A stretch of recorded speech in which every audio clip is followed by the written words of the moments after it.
सब्र का फल। बहुत समय पहले की बात है। एक छोटे से गांव में एक गरीब किसान रामू अपनी पत्नी और 2 बच्चों के साथ रहता था। रामू के पास थोड़ी सी जमीन थी जिस पर वह खेती करता था। बारिश सही हो जाए तो फसल अच्छी निकलती थी, वरना साल भर मेहनत के बाद भी खाने को ठीक से अनाज नहीं मिलता। फिर भी रामू कभी शिकायत नहीं करता था। उसके चेहरे पर हमेशा संतोष और ईश्वर में आस्था झलकती थी। गांव वाले उसे अक्सर कहते, रामू, तू इतनी मेहनत करता है, पर देख, भगवान तुझे कुछ नहीं देता। कभी सूखा, कभी बाढ़। तू क्यों नहीं किसी और काम की सोचता? रामू बस मुस्कुराकर जवाब देता, भगवान सबका हिसाब रखता है। सब रखने वालों को वह कभी खाली हाथ नहीं लौटाता। एक साल गांव में भीषण सूखा पड़ा।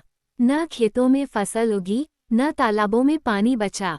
कई किसान शहरों की ओर पलायन कर गए।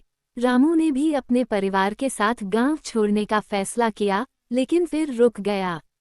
पत्नी ने कहा, रामू, अब यहाँ क्या रखा है?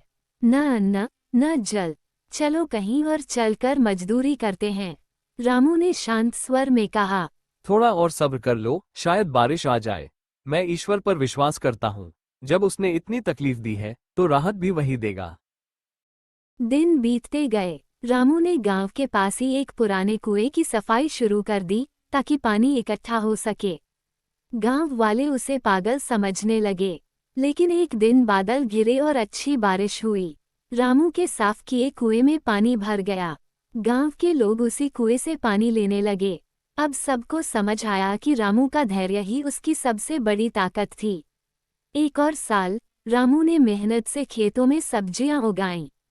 उसने अपनी उपज को गांव की मंडी में बेचने की योजना बनाई। लेकिन जिस रात वो फसल को मंडी ले जाने वाला था, उसी रात कुछ चोर आकर सारी सब्जियां चुरा ले गए। रामू सुबह खेत में पहुंचा तो सब कुछ लुटा हुआ देखकर भी चुप रहा।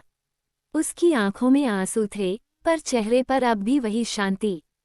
पड़ोसी ने कहा, अब क्या करेगा रामू? साल भर की मेहनत गई।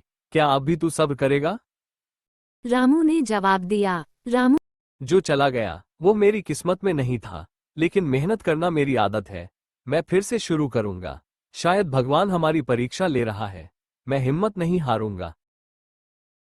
रामू ने फिर खेत जोता। इस बार गांव के कुछ लोगों ने मिलकर उसकी मदद की।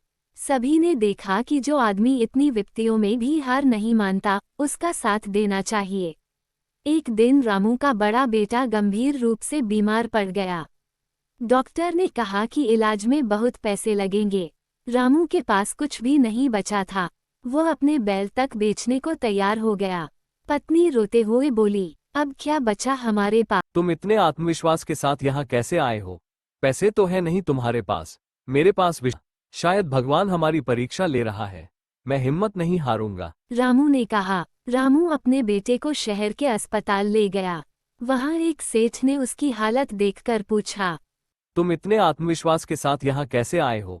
पैसे तो है नहीं तुम्हारे पास, मेरे पास विश्वास है, ईश्वर में, अपने बेटे के जीवन में और अपने सब्र में। सेठ ने रामू की बातें सुनकर उसकी मदद की और इलाज का सारा खर्च उठा लिया।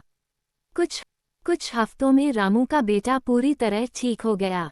रामू ने सेठ को धन्यवाद दिया तो सेठ बोला, रामू, तुम्हारे चेहरे की शांति और विश्वास ने मुझे अंदर से झकझोर दिया। तुम जैसे लोग ही इस दुनिया की उम्मीद है। समय बीता। गांव वालों ने रामू से बहुत कुछ सीखा, मेहनत, ईमानदारी और सबसे बढ़कर सब्र।